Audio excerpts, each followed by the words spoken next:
Well. Good morning. Happy Tuesday, everybody.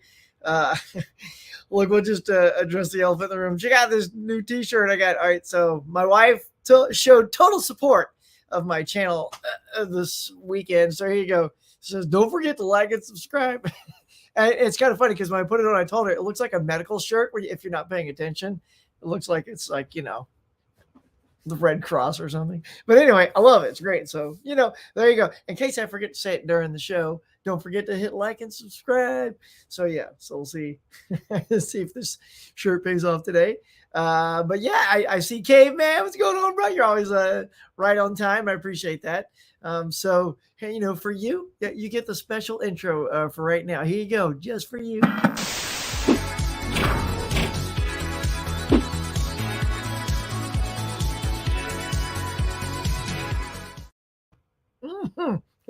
Look at that, short and sweet.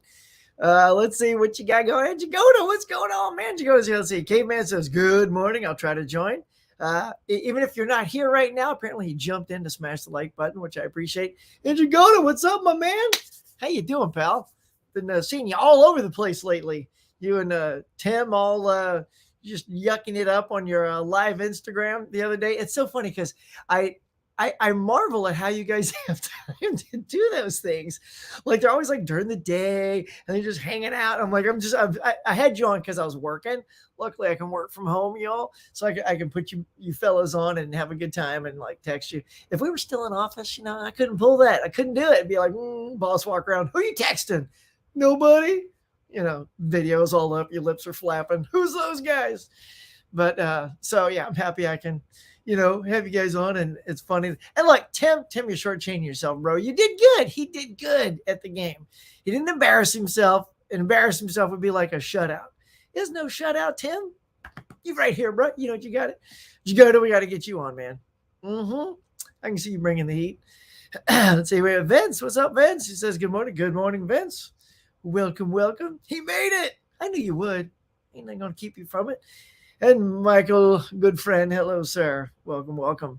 So let's see. I jump in during some lunchtime. Actually, yeah, I'm in the office again. Yeah. So yeah, like I see those popping up all the time. Everyone's like doing these like live Instagrams, and it's like, and they're crazy times. It's always like during the weekdays. And I'm like, do these people work during the week? I mean, I know that there are jobs where you can have odd hours where you just like Ken just works on the weekends and Fridays and Saturday, Sunday, I think. So, but yeah, I ain't got that luxury. But finally, y'all, my schedule's starting to lighten up a little bit. That's why I like doing these morning things, because I can kind of get up and cobwebs are still in there. You guys have been up for a couple hours longer than me, but this is my way to wake up and get going before I have to start work. And then 9:00 they shut me down. Typical the man. See what else we got. Brent, hey, what's up, buddy? Good morning. Good morning. So now I'm all singing and stuff. Vince says, "Not much, man. Just chilling. Glad to be on, right?" Yeah, man. Just glad to be. Okay, so here's my refreshing beverage today. Yeah, I know it's called the morning mug, but I don't do mugs because I hate hot stuff. This happened like every time I go to like Starbucks or McDonald's or wherever you get a coffee, they boil the water. I mean, it's boiling hot. And as soon as that boiling water hits my tongue, it's like done. I don't know if you guys like that, but I cannot ingest that kind of hot stuff. And my tongue is burnt. So like when lunch rolls around, it's toast. Hate that. So I've switched to iced tea, and I got my lovely Princess Leia with me. Why did I stroke the glass like that? Anyway, got my lovely Princess Leia here with me. Just sporting my iced tea, y'all. Delish, man. So good. Let's see. Thank you. K-Man says, "Happy belated birthday." Oh, don't be, you're not an asshole, son. Look, belated birthdays are just as cool. We don't all have everybody's birthdays down. Look, here's what I did. Here's, and this is an asshole, but this is just a complete absent-minded, like I did something, forgot I did something, did it again. So a really good friend of mine, his birthday was on March 30th. And my birthday rolled around and he sent something, "Happy birthday, man." And my brain went, shit, did I send him the happy birthday? Like, I know I had it up and everything. I forget to hit send. And so I looked in the part that says, on Facebook where it says, wish them happy birthday. And it says you have 60 birthdays. So, of course, I snooped through it and scrolled through it. And I wasn't in there. And I'm like, oh, my God. I cannot believe I forgot. And so I sent him this big old, oh my God, dude, it's like, what has it been, like 10, 12 days since his birthday? I'm like, big old belated, oh, I'm sorry. And then I realized, well, I sent him something, but it wasn't in that usual birthday. It was a completely separate post. So not only did I send him a birthday thing, but then I also sent him a belated thing saying I forgot to send him a birthday thing. There you go. What's that stuff you take for brains? Ginkgo biloba, something like that. I should probably chug that instead of this tea. Who are you people? No, I'm already losing it, y'all. Where was I? Let's see. Anyway, yeah. So in case you guys don't know, it was my birthday this weekend, April 10th on Sunday. Had a spectacular day. I'll tell you all about that in just a bit. Vince says, loved your trivia night the other night. That was a blast. Thank you, man. Oh, it was so much fun. Like those guys are just tons of fun. And I've already, what's great is, so that's the second one. And I've already sort of broken it down and what was like a big hit and what I feel was not as strong as it could be. So the adjustments are already happening. So when the next one comes, it's gonna have a different opening. Since you guys are here, you'll get the breaking news. We're gonna scrap that whole first game, the whole asking 5 questions until you guess it. I think it throws too many people off. They're like, I think it's more fun when you play that at your home with a bunch of people and everyone's trying to hurry. But that one's gonna go away. But we have new stuff. But you have to tune in, see what that's going to be. But yes, thank you for watching that. I appreciate that. If you ever want to play events, let me know, man. I want to get as many people playing as we can. Rocket Roger says, happy birthday, Huck. All the best, buddy. Hey, man, thank you. I appreciate that. And it was rocking, to quote your namesake. It was a very rocking weekend. Those guys are awesome. Yeah, I knew it was going to be a good show with those 3 on there. Yeah, and I'm also still trying to gauge how many to put on before it gets too like, okay, it's too many to try to keep track of on the screen. But yeah, Caveman said, this is the way. So has everyone on here seen Mandalorian and then also Book of Boba Fett? Or is I call it the lack of Boba Fett? Like, that was so weird. Like 2 episodes after there was by episode 4, like he was gone. Then it was 2 episodes of just like Mandalorian, and then he came back. I'm like, so it's literally, I think, more of a bridging episode to do more Mando stuff. It also makes you realize that Mandalorian is a better show. Like, God, it's like, what is with, okay, small rant, people. All right, join me, my sci-fi friends. So Mandalorian has this levity with Baby Yoda, right? Or as we call him, Grogu. And it's cute, and it's funny, and it's good. So there's that nice balance, and it's action-packed and all that. And then Boba Fett comes around, and it's so, dour. Like that guy, like Tamora, whatever his name is. Sorry. I don't know if he was just told to play it like super boring and depressed, but he's got no joy in that character. He's freaking playing Boba Fett. I mean, the Boba Fett from Empire, like that dude took some joy in capturing some people. He's bad, but I mean, dull. And then that's why when Mandalorian shows up, it's super exciting. And I'm having the same problem with Picard. Like, I love Star Trek The Next Generation. Like, it's full of humor and joy and adventure. And the characters are light, but there's also some serious moments and drama. That's because life is like that. Life has ebb and flow of joy and darkness and all that. And oh my God, Picard is so dark and depressing. There's no joy in watching that show. Like, it's 3 episodes in, I'm like, criminy, man. It's like, it's killing me. As a fan, it's killing me. It's like, I can't wait for the Orville to come on, man. That show brings me joy.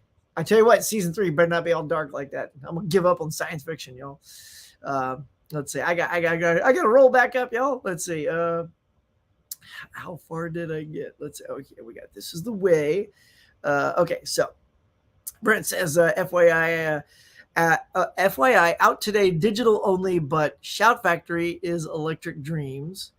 Hopefully a disc gets released down the road. Oh, okay. They're just releasing a digital version of that.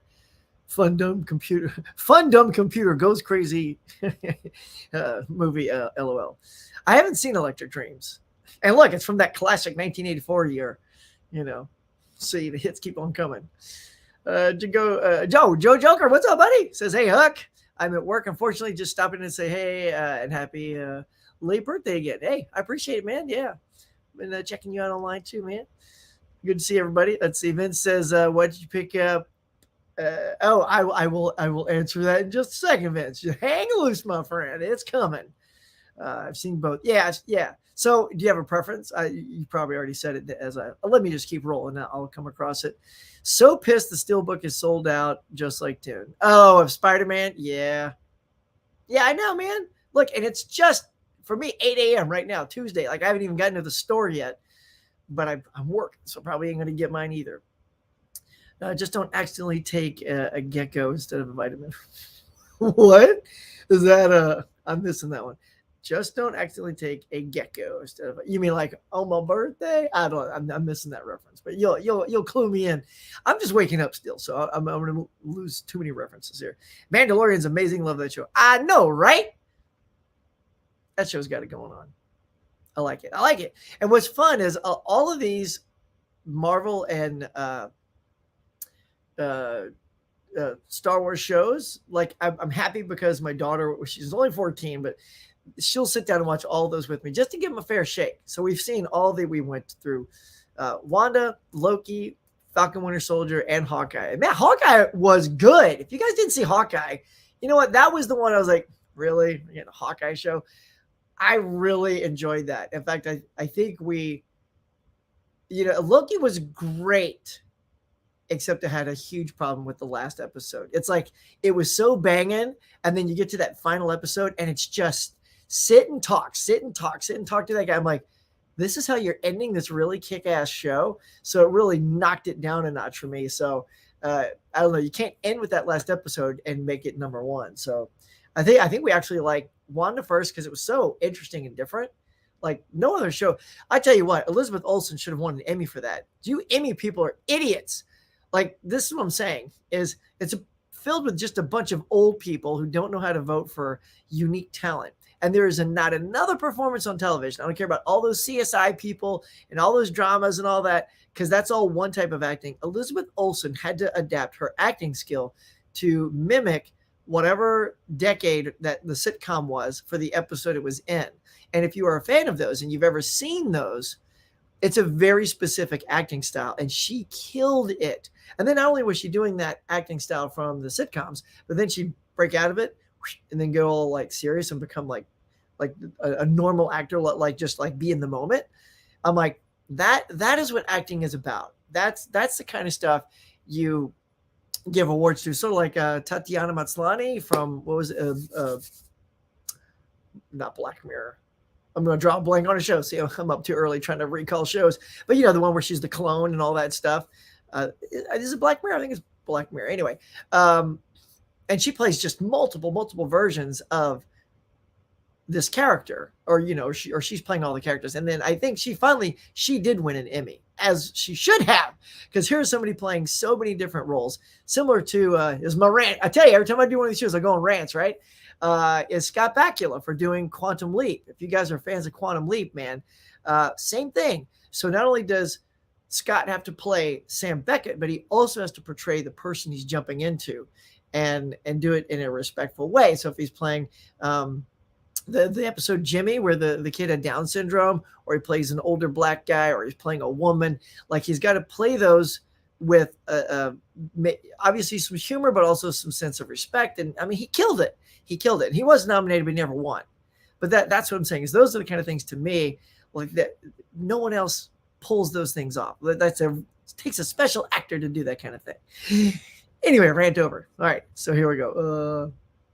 Mando was a good show. Brent says, skip the Boba show, no interest. You didn't miss much. Yeah. I don't know.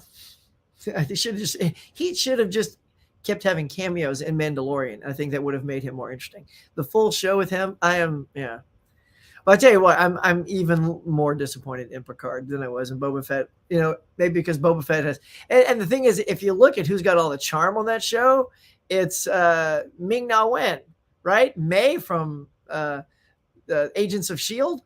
She's got all the charisma and personality. She should be the show, right? It should be like Ming's show. Just kill Boba Fett and make it her show. She's so much cooler. All right. Oh, yeah. Oh yeah, Picard. I'm only on season 1, episode 4. Yeah, I'm curious what you think. Yeah, I mean, episode 1. When you get to, I think it's 5 or 6, you probably know. I'm not going to spoil, but somebody shows up soon that you really are happy to see. So you can tell me if you know who that character is. It's a character, and it just changes the tone of the show. It like, here we go. Like now the show's got some life. It's got some chemistry, connection, and then you move on to the next episode. So, but yeah, episode 5 or 6, whichever one that was, with you know who. Look what I'm stroking. That was the best one. Boba Fett should have web named the Tatooine history. Yeah, I know, right? Tatooine. Although it was kind of cool seeing all the sand people.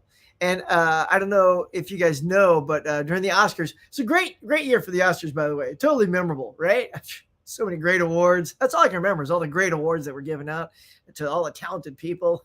If only there was something to stand out and make you real. Anyway, it was a great show.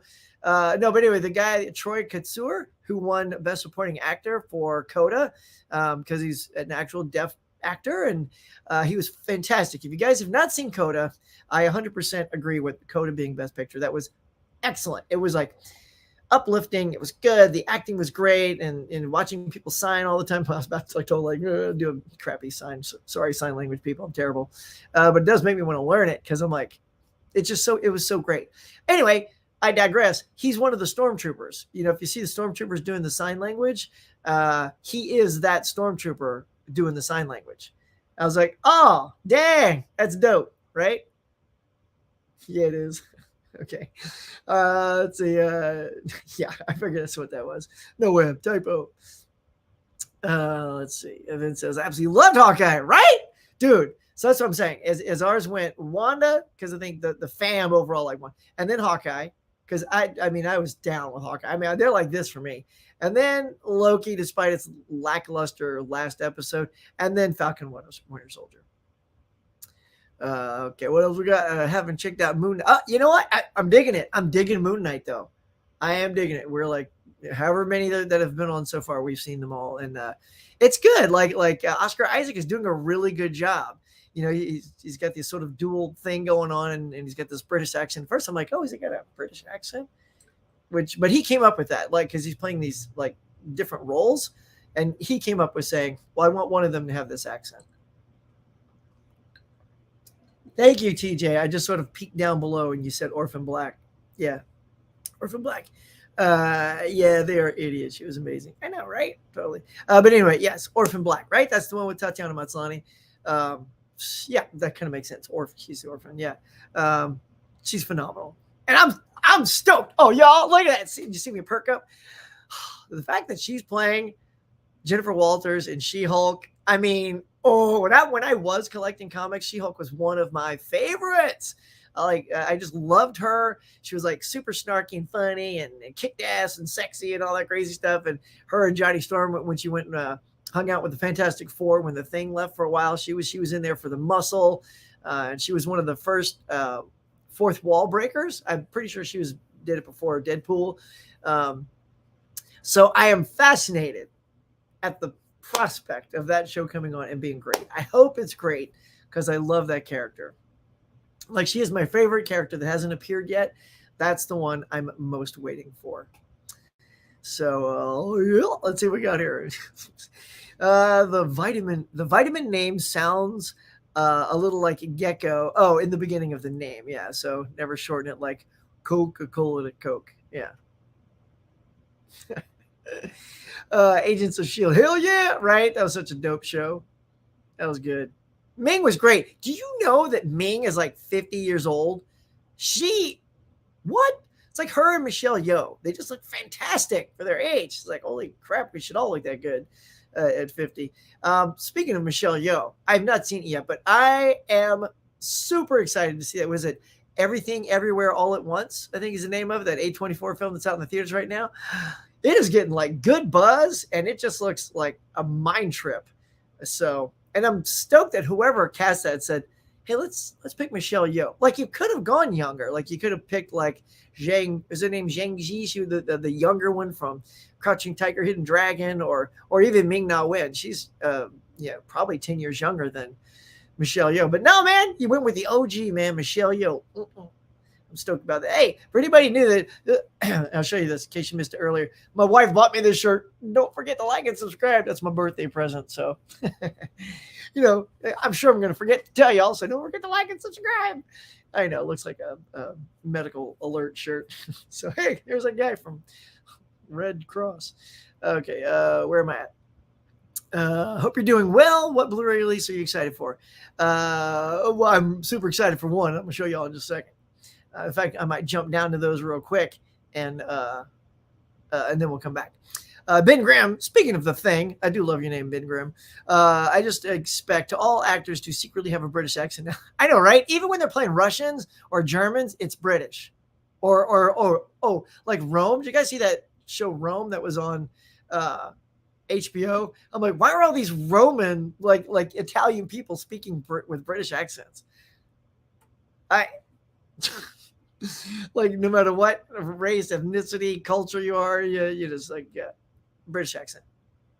I've been shocked too many times that an actor isn't really American. I know, right? That's why I was really pumped to hear in Moon Knight, Oscar is affecting a British accent, but I don't think he is British. So it's nice to sort of pay those Brits back, I love the Brits, but they keep coming over, taking all of our non-accent jobs. It's all good. But yeah, it's funny that we can actually role reverse. Like Emma Stone, right? Emma did a British accent for one of her movies. And I don't think she's British. People are saying Everything Everywhere is pretty much an A24 superhero movie. And that's okay. I don't mind if it's that. I just like, it looks like crazy trippy, and it just looks really good. Like if that's A24's answer to a superhero movie, I'd be super interested to see that. Because they do very out of the box kind of things. So, 4K, what's up, dude? Are you out shopping, man? Are you going? You going to your Best Buy and snacking up some good movies today? Hey, D Ray, everybody's saying what's up. Says Ben says I've been watching Doom Patrol and was shocked to learn the guy who plays Cyborg was British in real life. Oh yeah. Oh, is he? Man, see, they're all over the place, man. How is that? I've only seen like 2 or 3 episodes, and it was good. I even bought it was like $10 at Best Buy during Black Friday or something for the whole season. So I got to catch up on that. Renee Zellweger. Yeah, there you go. Renee Zellweger, Bridget Jones does the accent. All right, so here's what I'm going to show you guys, and then I'll get back to your chats in a bit. But so other than this, rad T-shirt, telling everybody to like and subscribe. Here is the support my wife was showing for my channel. It says, "Are you up for the challenge?" And I was like, "What? What is in this envelope?" Check this out. So it's like, and I jokingly said, "Oh, I'm going to dump this out. Money's going to fall out." Well, there is money in here. Look at this. Look at cash. So it's $50 in cash. And then she has this here for me right here. Ready? All right. It says, "Are you up for the challenge? How many high-quality Blu-rays and 4Ks can you buy with $50? Have fun shopping." Look at that. So she's telling me, this is her money. She's like, "Here, I took it out of her wallet." And she says, I want you to use this to go out and shop for your channel and get as many as you can. So I'm not sure if a 4K is going to fall into there, because usually the thrift stores and stuff that I go to do not contain those. But if there's one on sale, maybe for 10, I can add that to it. But yeah, so I'm literally keeping this right in here in this envelope, so I don't accidentally put it in my wallet and then just go to the grocery store and buy lunch meat and bread. It's like, oh wait, my movie money. So that is, I am up for that challenge, honey. Thank you so much. And then right out the gate, this is what I'm going to first show you. This is my first of the haul. I'm going to show you. Look at that bad boy, groovy. She got me the Evil Dead box set. Oh my God. Look at this thing's all bloody and it looks great. Look at that. So the reason it's still sealed is because I want to do an unboxing for it. I know other people have unboxed it, but you know what? I haven't. No one has seen me unbox it, so I'm going to unbox this because there it was. She goes, "What's something you want for your birthday that's just not just a Blu-ray. I'm like, well, and I put this on the list. Excuse me, I didn't think she'd get it, but I think she knows. She knows I love me some Evil Dead, some Ash. So I'm excited for that. Oh, all right. Now, I do not have a lot of this boutique label here, but this is from Vinegar Syndrome. I've never really ordered from them. And you know what, guys? So I went to their website. First of all, it's chock full of porn. So if you're low on your porn, go to Vinegar Syndrome. I was like, oh, yeah, well, I won't be scrolling through those pages on this channel. But everybody else was picking this thing up. And I know this. I don't like blind buys. I really hate them. But I don't know. I felt compelled to snag this. So I got the Drop Dead Fred, which, to be honest, I don't think I've ever seen this. And I don't know. I don't like to keep blind buying too much. And I just have a feeling I don't know if this film is that good. But maybe it is. Maybe it's funny. Maybe it's got a lot of charm and stuff. I do love Rick Mayall. And I did want to get the slipcover when it was, as long as it was still here. But Rick Mayall, have you guys ever seen The Young Ones? They aired it on MTV for a while. I think is bat-ass crazy. And Rick Mayall is fantastic on that show. So I sort of got it knowing that I liked his humor on that. He's so whacked out in The Young Ones. If you haven't seen Young Ones, try to find clips on YouTube, and specifically ones with Rick Mayall on it. And I do love me some Phoebe Cates. I mean, she sort of left acting, and so we only have so many delightful Phoebe Kate titles to love, So what do you got? Fast Times, Gremlins, this, a few more that I can't remember. But anyway, so that's my one and only Vinegar Syndrome. I was scrolling through all that. I'm not a huge like slasher, gore, horror guy. I mean, when I was younger, I dug that stuff more, but yeah, the rest of the titles I was just like, I don't know. So anywho, and let's move on to the okay. So you were asking earlier what Blu-ray was I most excited for, and by cracky it came in, and that is Spider-Man. Yeah, man. Yeah. I got it a day early. Got it on Monday, so I'm super excited to have. See, so this is me going out to Best Buy. Ready? Got it, and then now I'm already home. So yeah, there you go. So I'm super pumped. I love this movie, y'all. Like, everybody can say what they say. I think most people like this in general. So, but I do see some people like, I don't know if you guys hear about this guy, John Campia. He's really got to watch his show on YouTube all the time. And he kind of gets off the rails a little bit. Like when people are saying in the chats, I think Spider-Man No Way Home should be nominated for Best Picture. He gets really pissy with his fans. He'll start imitating his fans like this. Oh, I think Spider-Man should be nominated for an Oscar. That's how he impersonates us. I mean, we are sort of paying to keep his show on. He probably shouldn't make us sound like a-holes, but how about the fact that we might think it's one of the best films of the year? Like, just because it is a superhero film and it did great at the box office, quote, doesn't mean it should be nominated for Best Picture. But at the same time, it doesn't mean that it shouldn't be, because there were some of the ones nominated. I got to be on the SAG nominating committee this year, so I saw every film, and it's not all the time I get to see every film nominated, but I saw all those films and more. So I was super excited to have a lot of insight.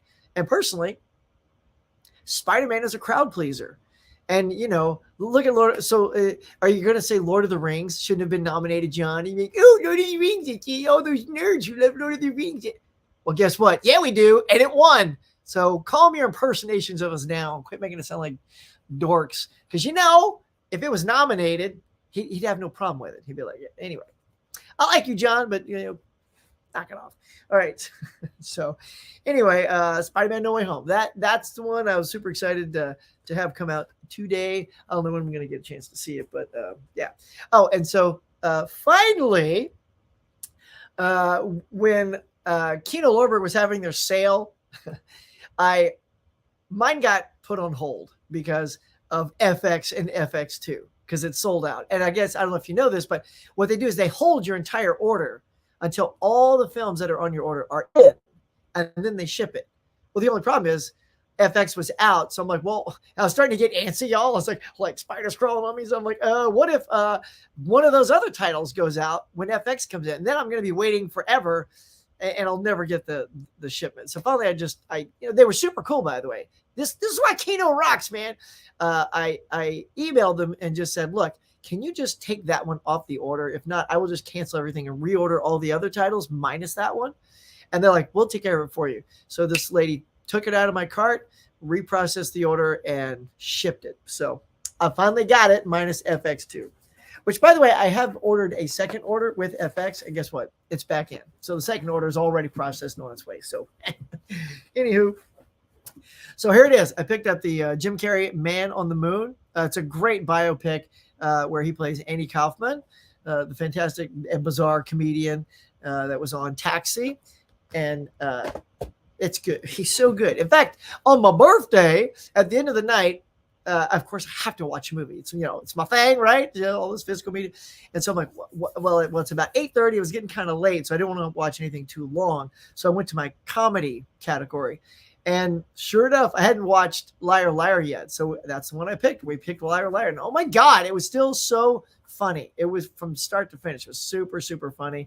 It's all about, a guy just trying to be a good dad, So yeah, so that was very good. So we're happy with that. And then I picked up the 4K Jean-Claude Van Damme. I do hope isn't there something that tells you that this is the fixed version?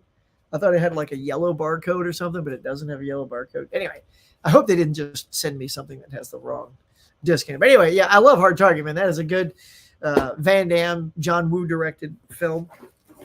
And then check this out. I've never seen, I know, here I go again, blind buying, but the sale was really good. So pick up this Hitchcock thing. I got the big old Hitchcock box set back there, but Lifeboat isn't in it. And I heard really good things about Lifeboat. So I want to check that out.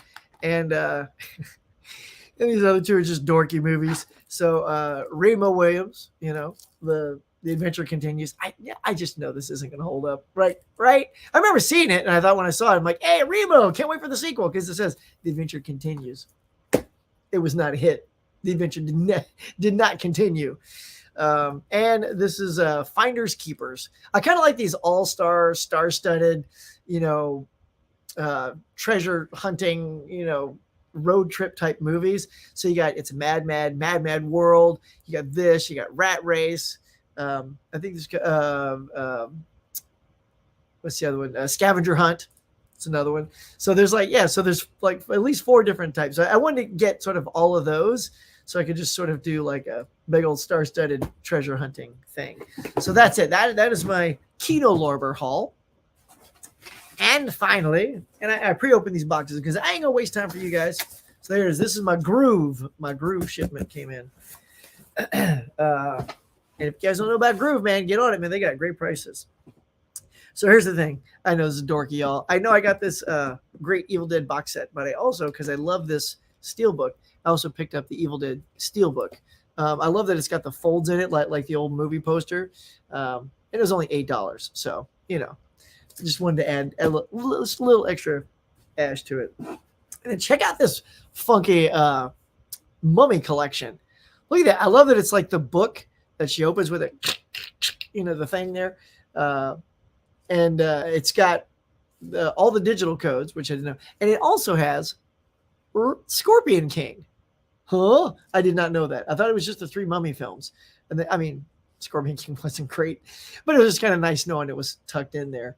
So yeah, I like that, Scorpion King. So yeah, but that's just really cool. I like that. I'm not a big steelbook guy, but once in a while one comes around that looks really cool, or 2 in that case. All right, here we go. I'm gonna round it out. Let's see which way. What's going to be the cream of the crop? You got to be in a certain order. Here we go. All right. So these are the last. I consider this all a big birthday thing. So my wife got me the big Mama Jam, and then these all the little things I got for myself. I got this cool 2-pack here with Uncle Buck and Fletch. Yeah, for like $9. Charade, man. This is a good old classic. Cary Grant, Audrey Hepburn. So looking forward to diving back into some old classics again. And I had to pick this up. I don't know why. I was compelled to snag me some Arnold Conan movies. Again, these were all they have that sale that goes on where it's like you get 3 for $24 or 3 for 15 if you get it at a good time. And then finally I saw this with my buddy Mike. Shout out Mike. Is Upgrade. Man, have you seen Upgrade, y'all? That's a wicked movie. The guy gets in an accident and then he can't walk, and they got this chip that goes inside. It like controls his body. And that guy, the actor playing that role, it's kind of phenomenal because he doesn't really have control over his body because of the accident. He is paralyzed. Like he can't move past, his head. And so when the thing takes over, it's the whole body movement is supposed to be from this like chip. And so when he starts fighting, his face is like, what am I doing? But his body's like doing like Bruce Lee martial arts, but his face isn't like, focused like a fighter. And I find that fascinating to be able to pull that off, to fight with precision, but have your face do something completely different. But yeah, so that was a good flick. So that's my haul, y'all. It was a good haul. All right, let me try to roll back to you, to my peeps here. See where we left off. Say Doom Patrol, Renee Zellweger, I think was the last thing we had. All right, says Caveman says, Danny Trejo and Bakula are friends. For real? I thought he made an appearance on Boba Fett, but he was definitely on set during Trejo. I mean, Danny Trejo was in Boba Fett, but he just stood there. He's like, but yeah. So yeah, that was him. But because he took over for the Rancor thing, right? Yeah, I think that was him. I mean, I know he was on it, but I'm just trying to remember what role he played. Michael says, Kelly Riley, Yellowstone. I had no idea she's British. Floyd me at first. But I know, right? When they start doing interviews, they're like, hello. Hello, Governor. Like, the first thing you want to say is a British. Hello, Governor. Sorry, Brits. All right, here we go. Vince says, yeah, Michael, my grandma told me that yesterday. That's crazy. Yeah, I know.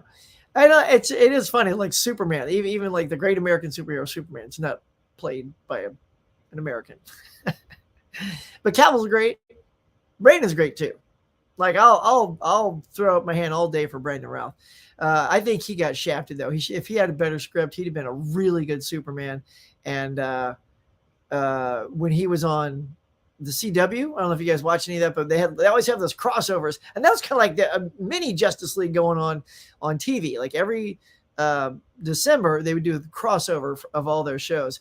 And Brandon came back a couple of years ago as sort of the Kingdom Come older Superman. Freaking awesome, man! Like as soon as I saw that, I'm like, oh, that's what we need a show of. We need to see him as that Superman. So. And then there was buzz. Everyone was buzzing about that performance, online.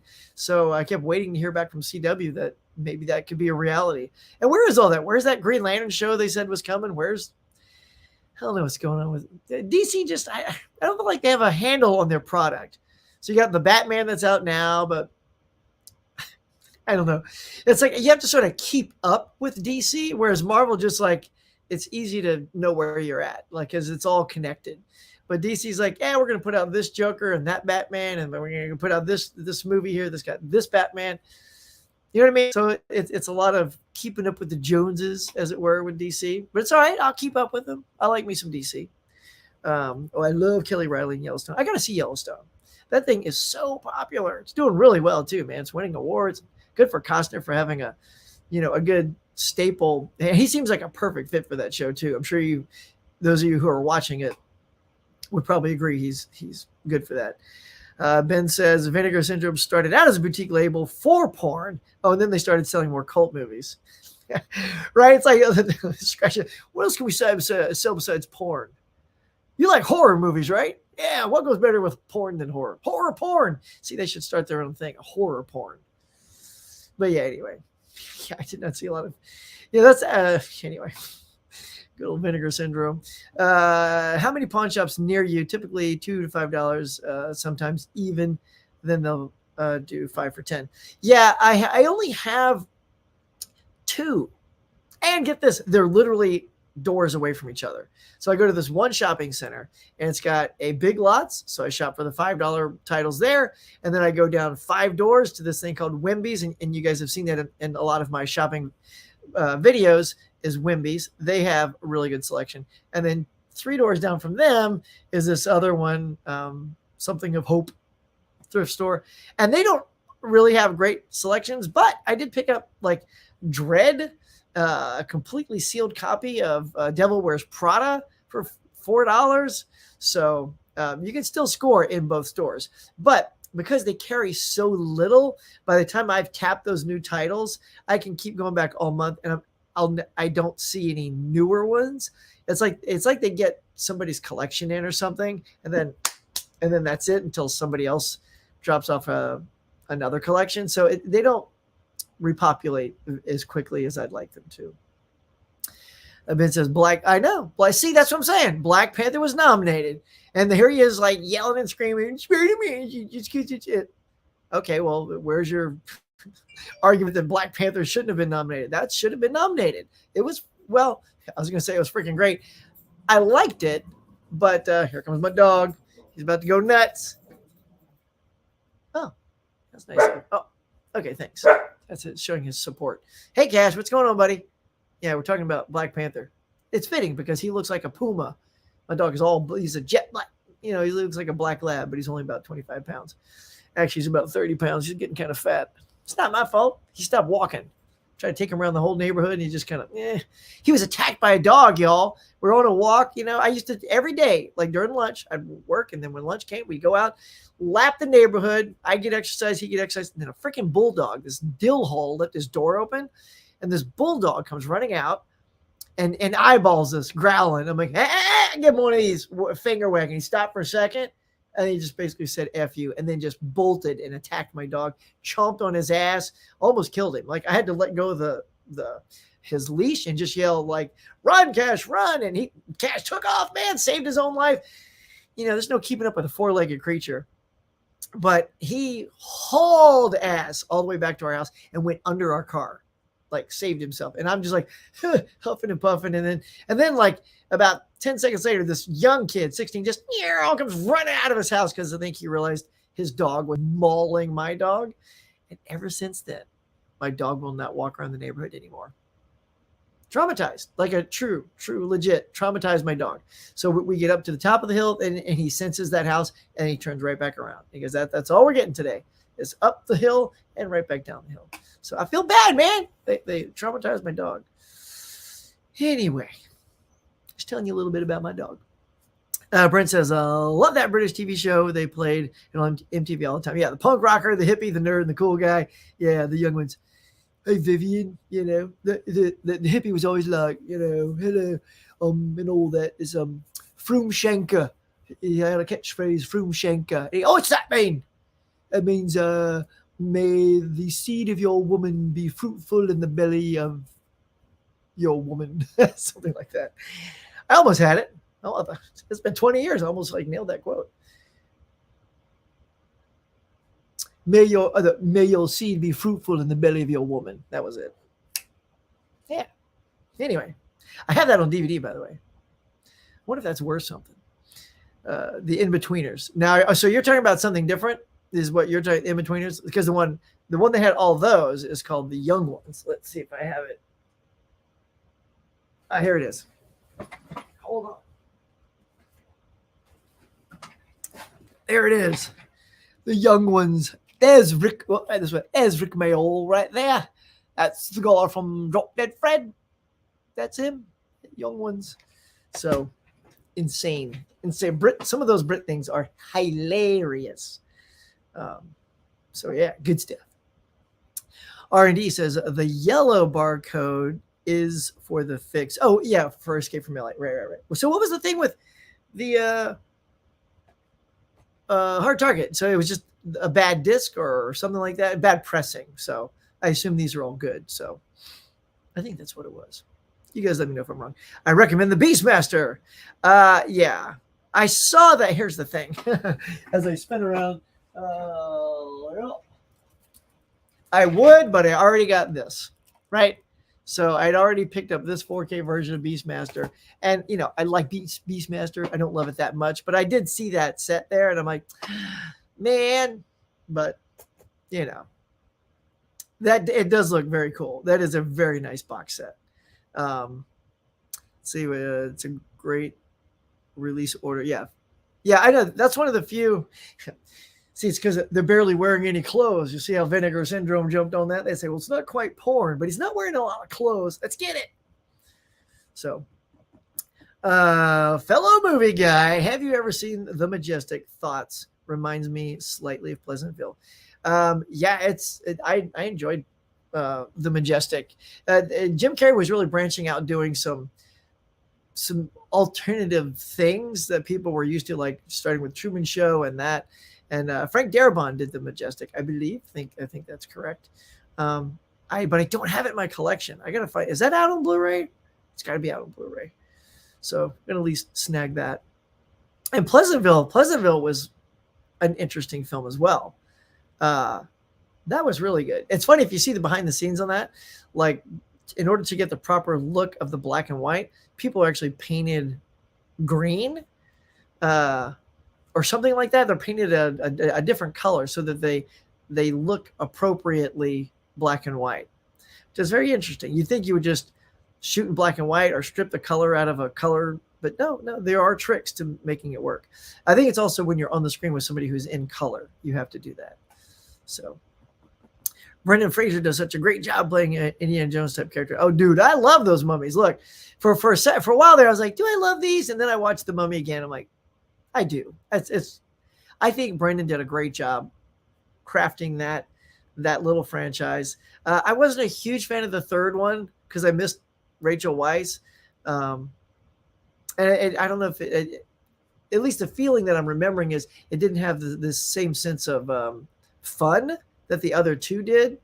Because I even liked the second one quite a bit. It was just like, it's sort of like you took the first one and just amped it up a little bit. And Stephen Sommers was good. Although Stephen Sommers can be a little too much sometimes, like Van Helsing. I did not care for Van Helsing. It was just so much. It was so over the top. And the thing with the faces in the stars, and it was crying. I'm like, oh my God, don't do it. Don't do it. Like you're saying yourself, don't do it. Don't show the faces in the sky. Oh, he did it. Yeah, it happens. It happens, but it's okay. Brando, what's up, Brandon? Hey, look, just have you on in the background of work. Nice. Have you seen The Rocketeer? To me, what is the most underrated movies ever? I have seen The Rocketeer, and I quite enjoy The Rocketeer. I just, when you got a cast like that, just crack-a-lackin', it's it was good. It's Bill Campbell, right? Yeah, Bill Campbell as the Rocketeer. I thought his star should have shown longer. I thought he had a lot of charisma and expected him to do more stuff than I think we saw him in. Did you know? Well, I'll tangent and just say, and Jennifer Connelly, of course, is luminous in that film. Luminous. But Bill Campbell was supposed to, he was up for Riker on Star Trek The Next Generation. Speaking of a callback to the Star Trek, it was between him and Jonathan Frakes. And the buzz that I always hear when I look at all these documentaries is they looked at it and thought, who would people take more seriously and follow into battle? Frakes or Campbell? And while Campbell was, very attractive and all that, Riker just had, Frakes had a little bit more of an edge to him. So Frakes got the job. So, but I thought that was interesting to think, oh, what would it be like if Bill Campbell was Riker? He did show up on a future episode. The Outrageous Okona, I think, was the one where he was in that.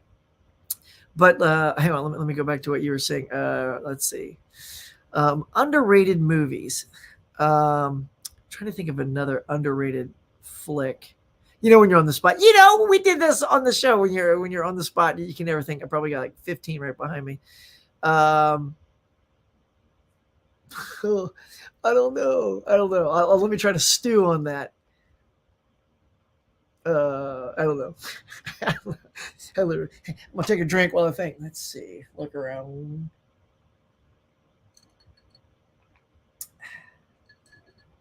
I got nothing. I'll try to think of something. Brandon Routh already plays CW here. The Atom. Yeah. Although they kicked him off the show, man. CW dissed Brandon Routh. He was the lead of that show. He was the Top Gun along with Sarah, the girl playing the White Canary. And then he had no clue. They just said, it's time for your character to go. We're gonna move in a different direction. Because if you watch the show, they do take characters on and off, but never in my wildest dreams would I have thought Brandon Routh would be removed from Legends of Tomorrow. And so if you go on YouTube, Michael Rosenbaum, who played Lex Luthor from the Smallville series, has a really great podcast that he also has a video simulcast for, and it's called Inside You.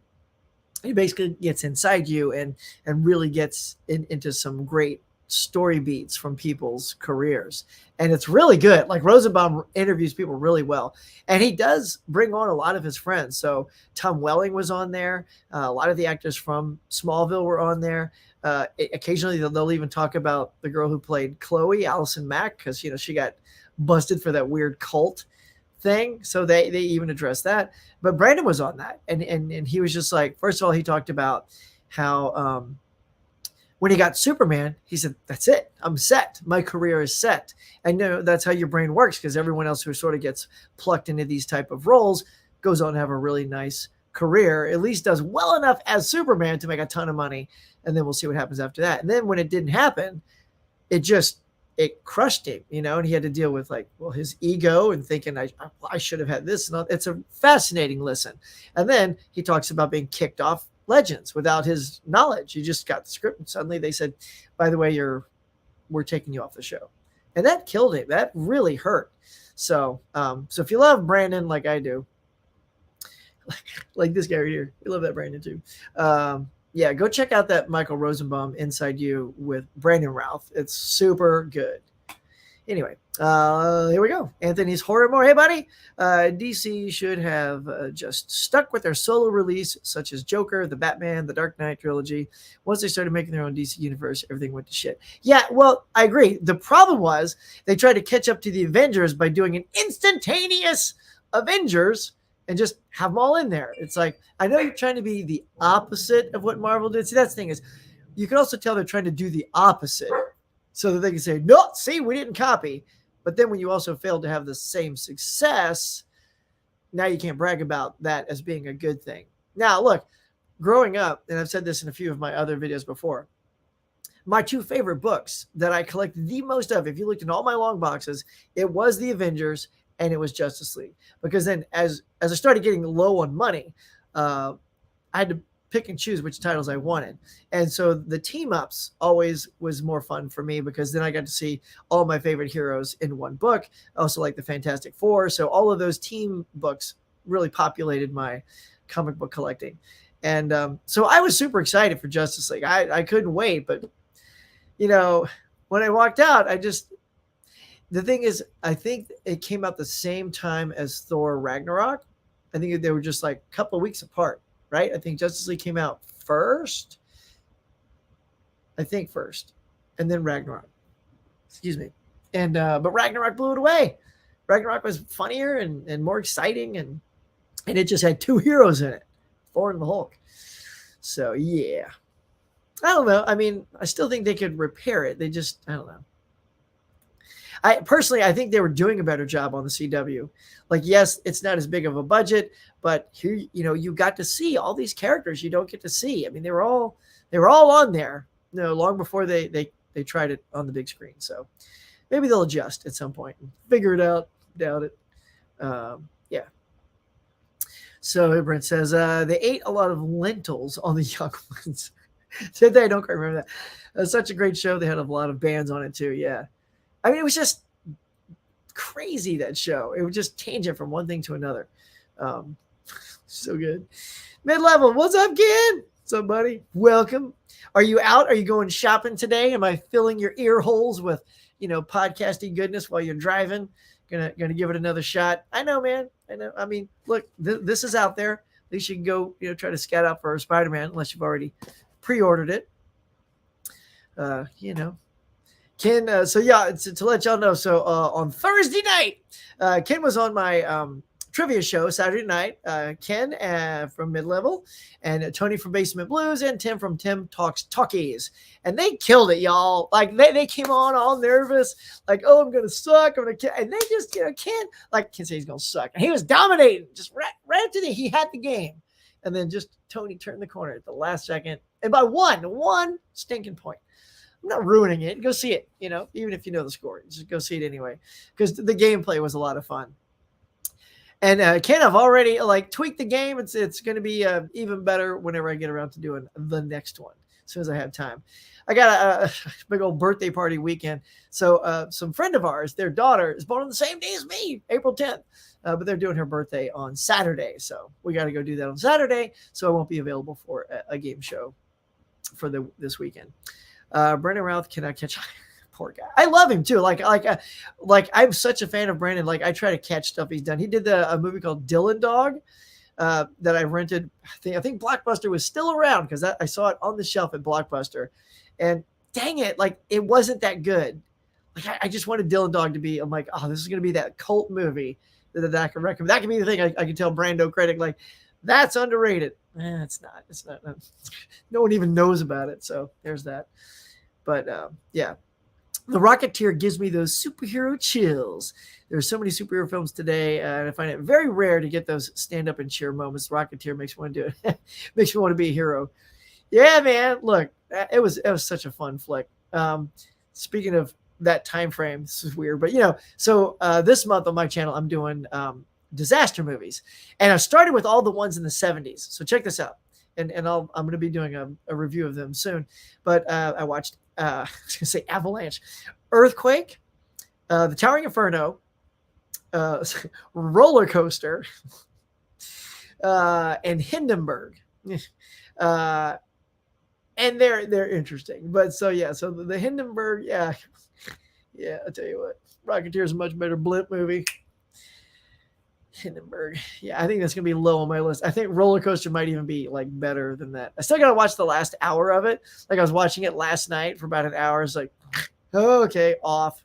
So I'll finish that, and then I'll do my review of the 70s disaster films. Yeah. And then Tim had recommended, I see The Wave. I think that's from Sweden, he said. And I did look at the trailer for it, and it looks really good. So I do hope to find that somewhere. I don't know if it's on somewhere, but yeah.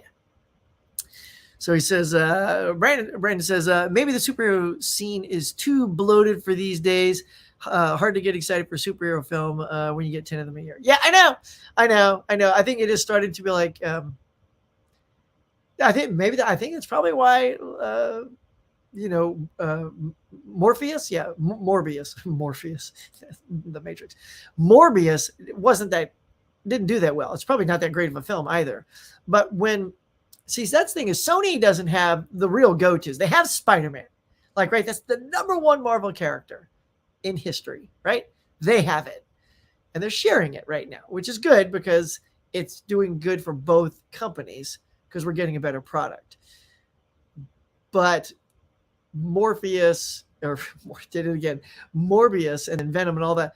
Those I still haven't even seen Venom because they don't look that good to me. I hear they're at least funny. Venom has a sense of humor that goes to eat somebody. He's like, but I'm hungry. No. But he's a bad guy. So those kind of things sound funny. But yeah, I think those certainly are so ancillary to so many of the other known superheroes that the audiences care less about them. Although Venom did quite well. So what do I know?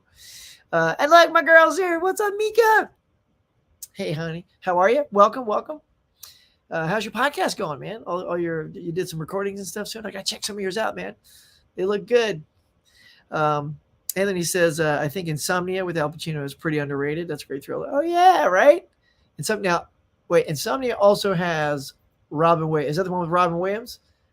Because I know Robin's also in one with Robert De Niro. Sometimes I forget which one that is. But that's Al Pacino and Rob. See, I'm still waking up, y'all. Anyway, Ken says, I'm back out. Gonna grab that Spider-Man. Do it, son. Yeah, get it. Get in there. See if you can. Are you gonna get the steel book, or are you just gonna look at it and see what calls to you? Right? Sometimes you got to get out and do that. That is the fun of actually going out and shopping. Is you get in front of the shelves, you let them sing to you, do a little shopping, medley. Does it sound like a circus? Anywho, so Yeah, go get it, man. I don't know if I'll still be on. I know it's 9 o'clock. Got to wrap it up soon, but um, yeah. So I'm curious what you're gonna get because I saw the still. I don't know if the still because all that. Like here's the if you need a little temptation. That's the slip cover, which isn't too bad. It's got the Doctor Strange buildings twirling and twisting in the background. That's pretty cool. I like it. All my other ones have slip. Well, actually, I don't know if they have slips, but they're all in the normal release. Are you looking for the Steelbook, Ken? See, even Mika wants to know. Are you looking for it? We all want to know if you can still type while you're driving. My favorite Brandon Routh is Zach and Miri. Ah, yeah. Speaking of porno, Vinegar Syndrome. No. Is Zach and Miri good? I haven't seen that yet. See? Now, and to be honest, like I know he's got supporting roles in these, but there are two now that I think I need to pop on. I think because he was the supporting, so I didn't jump on him. But Zach and Miri, and he's also in Scott Pilgrim Saves the World. And I almost bought that at a swap meet the other about a month ago, and I think I was just asking a little too much for it. It was like $7 or something. I'm like, and so I walked around the thing looking for another copy for more like $3 or $4. So my intention was to see that because I want to see Brandon in that. So yeah, all right. See, I'm gonna watch it now. No, Brandon's in that. Anthony Hormore says at mid-level media, I look forward to that long-awaited Spider-Man review and ranking. Tell you, man, everything Ken does, we can't wait to see, man. Physical media report, that was awesome. Ben Grimm says, isn't there a Super Bowl disaster movie about the blimp? Is it? I gotta look that up then. Because the one I'm watching now, so the Hindenburg, because it's all about Nazis and stuff. Nazis made the blimp and all that. So it's very like, oh, and by the way, the Nazis they're not speaking with a German accent like that, like you'd expect some things like that. But it's more like, hello, governor. I swear, I think it feels like they're either completely American accents or slightly British. I'm like, here we go again. Speaking of, but it definitely isn't German. Let's see. Caveman says, can you plug me in? Come on, be here. See, you're doing quotes on me again. I don't know. Oh, that's come on, be hero. That's Rocketeer. Right? Pretty sure. Mid-level says, that was already a bust, Mika. No steelbook in store. Looking for the Walmart slip. Get it. Walmart, man. I went there the other day on Saturday just to do some quick shopping. I couldn't even see those new slips. Those new ones that are out. I think, Ken, I saw those on your channel, and they were interesting. Those were kind of cool looking slips, but all they had were the Easter slips, just Easter egg slips. I don't want no Easter eggs. Like of all the slips, I was like, no. But I did love those sort of like, oh, that's right. It wasn't slips. It was like a postcard shrink wrapped inside the actual movie. So I did see a couple of those, all on DVDs though. But that's the kind of thing where if it's going to be an insert like that's just like shrink wrapped on top of your movie, they should sell that as a pack. Because no one's going to. No one. Tony will, right? Tony's got them all. He's going to show us to them all because those are nice looking. But I can't afford all those. But I would love just a pack of those postcards because they are cool. I like those. That's probably one of my favorite stuff. Dude, right?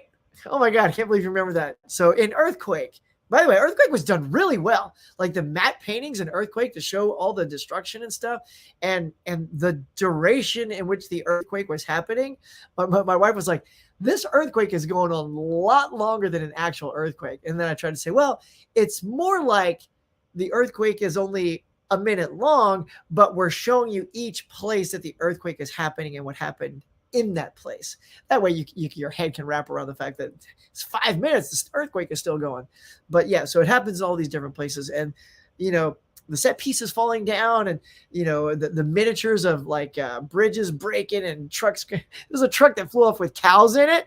I was like, oh, don't kill the cows. Don't kill the cows. Sure enough, man, they killed the cows. The bridge broke and the cow's like, Arr! But of course the spot on cow impression, by the way. Anyway, so the truck goes over, right? But all the cows are still glued in because it's just a prop. It's like the cows aren't flying out of it or anything like that. but they cut away as soon as it hits, and you're thinking, the cows! But then they cut away before any of the glued-on cows just fall out and go.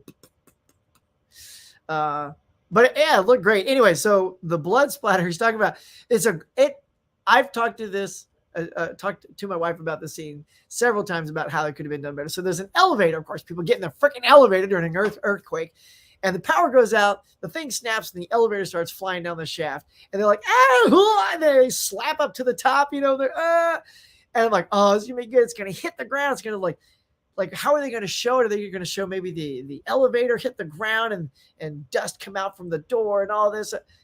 Now, what they did was they did an overhead shot of the bottom of the floor, and the people kind of went like that. They probably just all laid down at the same time, with editing. It looks like they hit the ground. And when they hit, like this cartoon blood splatter goes like right on the lens like that. And it was literally like a cartoon. It was like that. I was like, it totally pulls you out of the movie.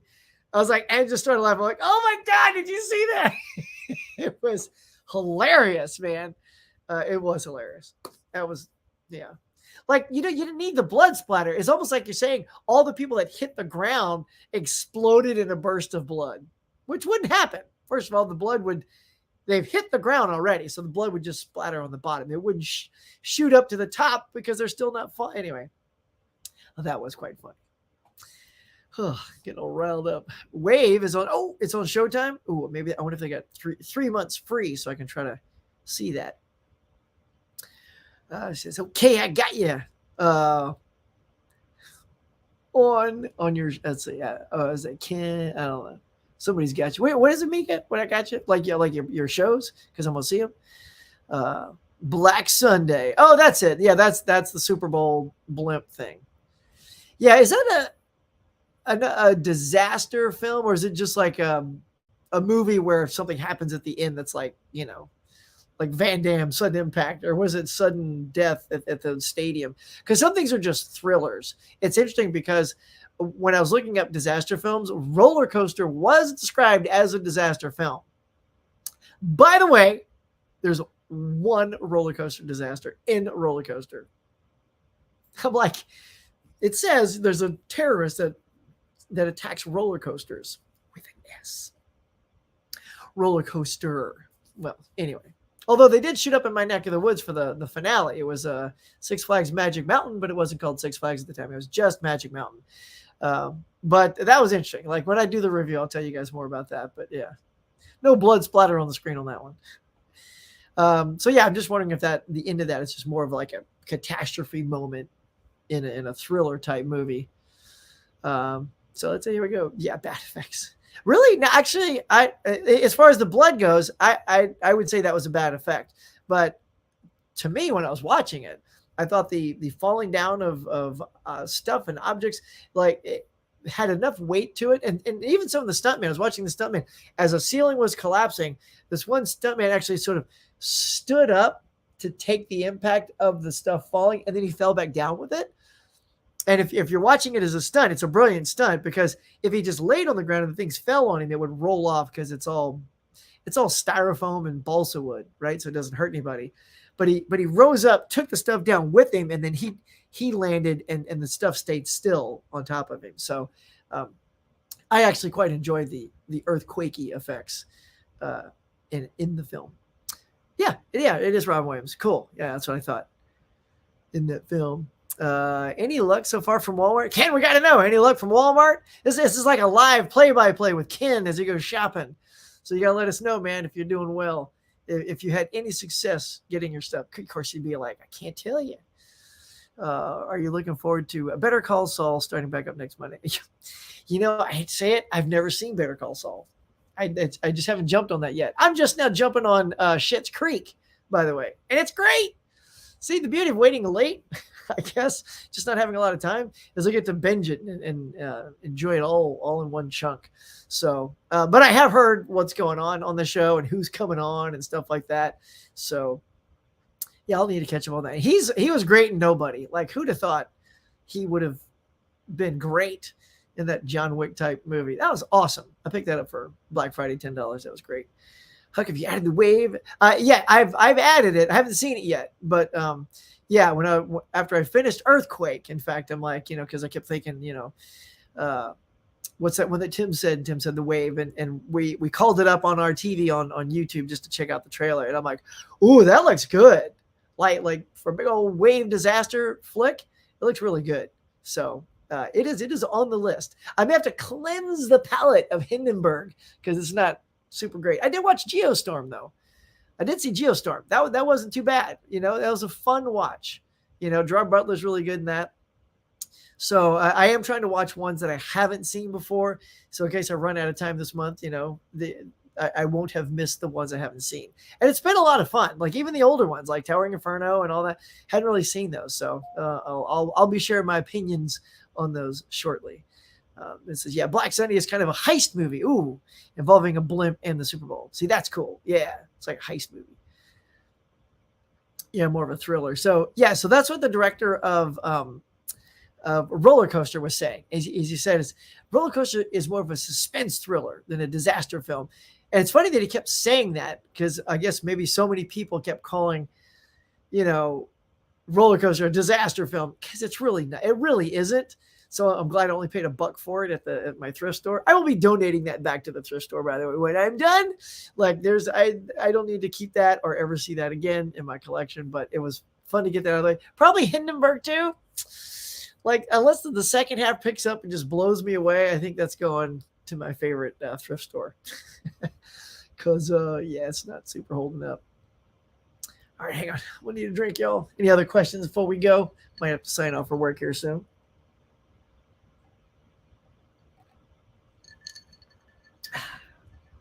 Thank you, Princess Leia. But so coming up soon. I was about to give you an announcement. Let's see. R&D says, do you like the air? You know what? They're literally in my room. I have the 4-pack. So I'm plowing through all the 70s films. And then I was going to do those first because then I think because there's 4 airport movies, I was going to do the airport movies together. So I will have to let you know if I like them. I haven't seen them yet, but they are literally the next in line after Hindenburg. Because I wanted to get everything that wasn't airport out of the way and then hit those. Because I know those are more star-studded, disaster type things. So it'll be interesting to see if those are good, hold up. I mean, I tell you, this thing about all these 70s disasters is they all do have similar pace and that they show you everything, like every step of the way. It's like, oh, we got to climb down this thing. Climb. Whoa, almost lost my footing. Climb, and down. I'm like, like climb halfway down, cut to a person going, come on, Jim, you can make it. And then done, at the bottom, I don't know.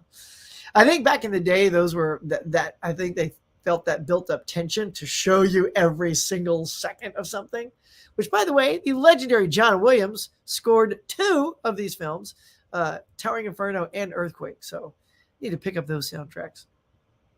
Oh, I got this for my birthday too. Look at this. Oh. Look at this delightful box set. John Williams just got this sucker in. Chock full of tons of John Williams goodness, y'all. Oh, yeah. I want to unbox that too. Cannot wait. I got some good stuff, man. For a movie nerd like me, I'm in heaven, y'all. So, yeah, I'll let you know about those. And The Wave is really good, so I got to see The Wave. Yeah. Anybody else seen The Wave? Mika, it sounds like you have seen The Wave, right? Have you seen The Wave? Like it's pretty awesome. It does look good. Oh, it's another one. I think, I don't want to get the name wrong. Let's see. So I'm just going to say, make sure I got this right. There was one with Ewan McGregor that was, I think it was just Tsunami with Ewan McGregor and blanking on her name, Naomi Watts. That was really good too. Yeah, Naomi Watts, but I can't remember the name of it. But it was a real nail biter when that tsunami comes in and starts taking stuff out, and they're trapped underwater and stuff. Yeah, that was intense. That was intense.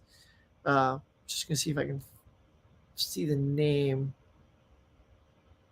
See if it jumps out at me. So King Kong, because I want to say, wasn't it after King Kong?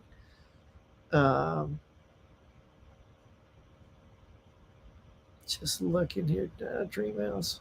I don't know if I'm gonna spot it here. Rats. Well, I don't want to just sit here and stare at the screen for you guys, but yeah, I can't remember the name. But if you look up Ewan McGregor and Naomi Watts, that was a pretty good one. Let's see.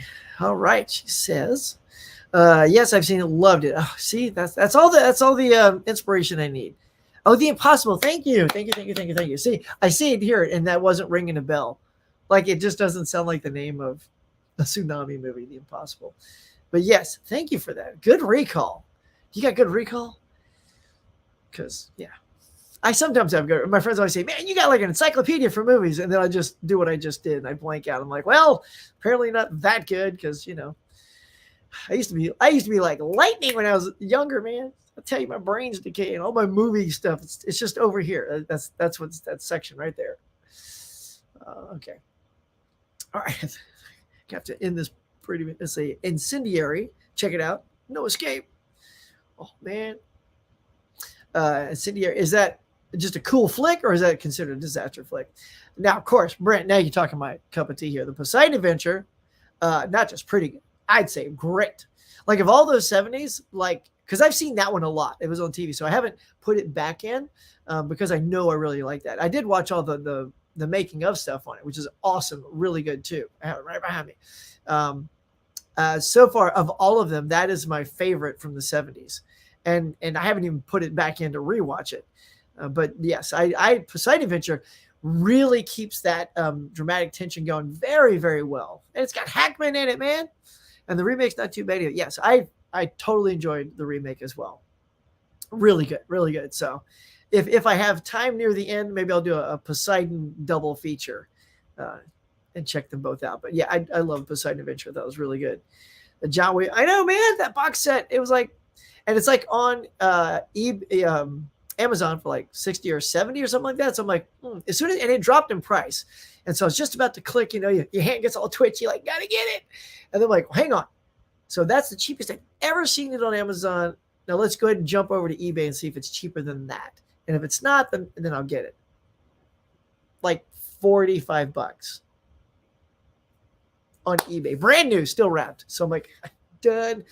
So you forget. Sometimes we forget eBay is actually a good alternative. Because now you got Mercari and Amazon and then you got all the other regular sites like Groove and Kino and Deep Discount and stuff like that. But every now and then I kind of keep forgetting that eBay, sometimes you feel like you get burned on eBay sometimes, so you stay away from it, but sometimes you get good. Oh, the film No Escape. I have not seen that one yet. Incendiary is a 2008 British drama film portraying the aftermath of a terrorist attack at a football match. A lot of football match terrorists. People love tearing footballs up. Then they do that. I did that in Batman, The Dark Knight Rises. Just decimated that football field. That would suck, right? Dude goes for a touchdown, turns around, no one's left. That was wicked. That was a great scene. Super good. Watch The Taking of, 1, 2, 3. The Taking of Pilam, whatever, Pilam 1, 2, 3 last night. Still holds up, 4K. It's out later this summer from Kino, apparently. Yeah, it's a good flick. It's a good flick, man. I really like Disaster Movie 2012. Check this out. I forgot about that when I was making my list. And I realized when I went to my local thrift store, I picked it up. It was just sitting there for $4. And it's this big old, look at all these. Hold on. I'm sure that's a dead code, but I think it's like multiple discs and everything, like $4 for all this good stuff. Of course, that's the digital copy. So I wonder if the code would still, I don't know if the codes work on the disc thing multiple times or if it's been played, that's the end of it. But yeah, so I got 2012 there ready to see. That's another one. Like, even if the film, you're not a huge fan of the film, the disaster stuff in 2012 is really good. And Roland, he brings it. And so I think Side Hustle Cinema was saying, see Moonfall, because everyone's kind of crapping on Moonfall, but he said it's worth a watch. What else movie fans consider the day after a disaster film? I think so, right? Because we're the whole that's the one where they all shoot the rockets and the nuclear stuff and wipes a lot of stuff out. That's a disaster. I'd say that's even more so than a disaster than, just a ship turning over upside down in the water, and I consider that a disaster. But you know what's not a disaster? You guys are awesome, guys. I'm going to start wrapping this up. But I love you guys. Thank you so much for coming out here and checking out. I'm trying to see if there's anything last minute I didn't show you. I think we got it all, guys. You did a fantastic job coming out and laying out questions and comments that keep me rolling and going and get me on all these funky tangents I can't seem to stop getting on. I didn't have any celebrity encounters in today's tirades, so that was different. It's always one that seems to come up, probably because I was talking about all disaster movies, and those are older actors that I don't run into. But yeah, so yeah, guys, so thank you so much for checking out this video. Be on the lookout. I'm going to be shooting some unboxings for this Evil Dead and that John Williams thing, and then my first video on the disaster films so far. Oh, and I didn't tell you this, so real quick, so for my birthday, my wife and daughter took me to this place. It's called Dreamscape. And I don't know if you have Dreamscape in your area, but it's like a virtual video game where you get to, get all suited up and you go into the game. And we did Men in Black. We did this one here. Oh, yeah. Oh, yeah. I can't do it backwards. And then we did this Indiana Jones type one called The Curse of the Lost Pearl. And they were both super cool, man. So if you love like strapping on VR and being in a video game, like you grab stuff and, you're flying a ship and all that, it was super fun. So I just want to say thanks to my wife and daughter for making my birthday awesome. We went and did all that fun stuff. We ate breakfast out. We ate dinner out. We watched Liar Liar at the end of the night. She got this cool shirt. Don't forget to like and subscribe. See, it just reminded me to tell you guys, like and subscribe, just like the shirt tells you. Oh, and then check this out. Wait, I gotta show you one more thing because this is so cool. So when she gave me the $50 to go out, in case you guys missed it earlier, I'll show you. So my wife gave me this, and it says, "Are you up for the challenge?" And inside this envelope is $50, and it says, "I challenge you to go out and get as many 4Ks and Blu-rays as you can for $50. So I'm keeping it in the envelope so I don't spend it on something else. And then to go shopping, check out this tote bag, y'all. Folks, Pop Culture Cafe. How dope is that? That's so cool, man. Look at that. And it's like a really good like vinyl bag. It's really tough, So I will be taking my Hux Pop Culture Cafe vinyl bag out shopping with me. Love that. So I'm ready to go, y'all. I'm going to go shopping. It's going to be a good time to be had by all. But everybody who came in, so there's one more from Caveman. He says, Incendiary is a soccer, Michelle Williams and Ewan McGregor. Cool. But yes, I want to thank you all for coming in. Everybody that showed up. Thank you. I super appreciate it. I wouldn't do these if you guys didn't show up. It'd just be me rattling to myself, which, probably do that all the time anyway. But yeah, so thank you so much for coming out and checking out the Morning Mug. I hope you guys enjoyed it. Please let me know in the comments below what you loved. If you saw any of these movies we talked about, what you think of my swag, my tote bag, my t-shirt, and all that good stuff. And we'll see you guys next time.